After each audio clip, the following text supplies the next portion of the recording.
Frontline Updates, where we delve deep into military strategies and updates from conflict zones. Today, we're discussing the progress of the ongoing special military operation as of today.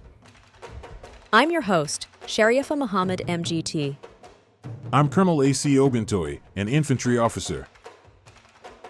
The September 8th update highlights a campaign of systematic suffocation. Russian forces are steadily dismantling Ukraine's technological edge through elimination of Western-supplied artillery, UAV assembly facilities, and EW networks, while maintaining heavy attritional pressure.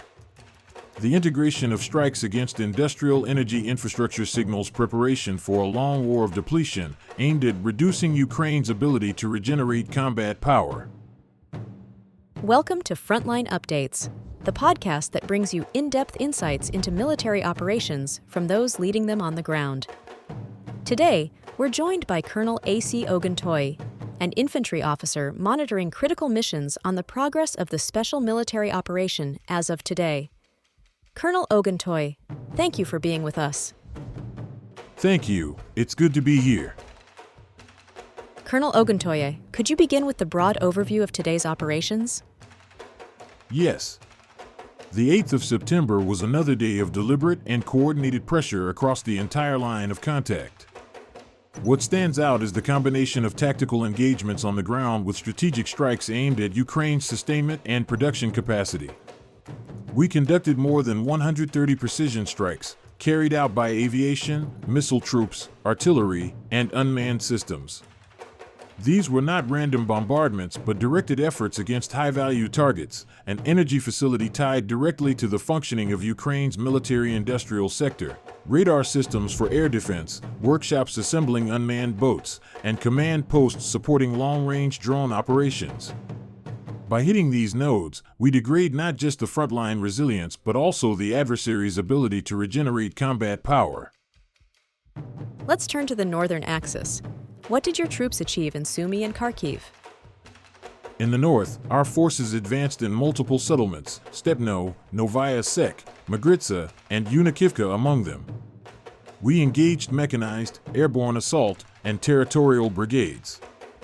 Ukrainian losses: there were over 200 personnel, vehicles, and most notably, a French-made Caesar self-propelled artillery system. The elimination of that Caesar is significant. These Western-supplied platforms are designed for rapid deployment and counter-battery fire. Taking one off the battlefield means Ukraine has fewer options to respond to our artillery dominance. Moreover, the destruction of 9 depots in that axis further cripples their ability to sustain mechanized operations. It's a dual blow, removing the tools for counterfire while simultaneously starving their forward units of supplies. What about the west? Areas like Kupiansk and the Donetsk frontier. The West Group pressed forward near Velikaya Shapovka, Yereveya, and Yampol. Here, Ukrainian mechanized brigades and National Guard formations absorbed heavy losses, over 240 personnel, multiple armored vehicles including Western-built types, and artillery systems. More important than the raw numbers is what was neutralized, for electronic warfare stations and a counter-battery radar. By dismantling these, we erode their ability to sense, communicate, and respond. Ukraine cannot match our artillery in volume, so it has relied on technology like counter-battery radars to even the contest. Without those systems, their guns become vulnerable, and we can mass firepower without fear of rapid reprisal. Donetsk seems to remain the most intense battleground. Can you walk us through the South and Center Group actions there? The South Group advanced around Seversky, Minkovka, and Konstantinovka, facing mechanized and territorial brigades. Ukraine lost more than 170 personnel, tanks, and artillery, along with several support vehicles. Crucially, we neutralized additional electronic warfare stations and depots, compounding the overall effect of attrition. And the Center Group of forces? The Center Group, however, bore the heaviest combat of the day. Fighting raged across Dmitrov, Krasnoarmysk, and Grishino. We faced mechanized, infantry, airborne, marine, and National Guard units all concentrated in defense. Ukrainian losses topped 450 personnel in that sector alone, alongside armored vehicles and artillery. This is consistent with our operational design. Donetsk is where we maintain sustained attritional pressure, deliberately draining Ukraine's manpower and reserves.